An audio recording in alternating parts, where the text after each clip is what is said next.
ఎవరండి శ్రీహరి?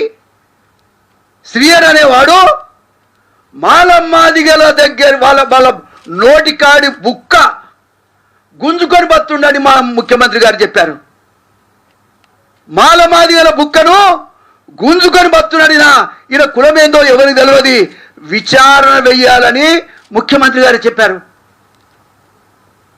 స్వయంగా ముఖ్యమంత్రి గారు చెప్పారు.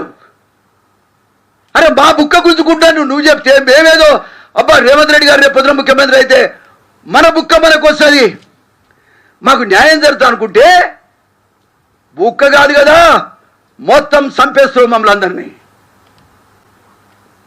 అతని అవసరమా నీకు?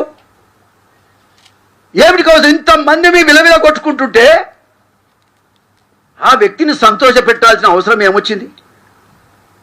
కేసీఆర్ వినకపోయా, ఇప్పుడు ఆయనకు బుద్ధి వచ్చింది.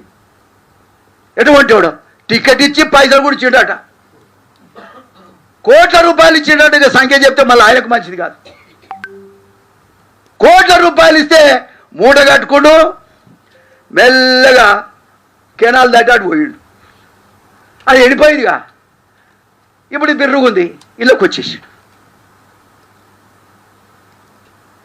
ఆయన మొన్న మీటింగ్లో చెప్తాడు, ఎవరు ముఖ్యమంత్రి గారు, శ్రీహరి లాంటి మహనీయుడు లేడట.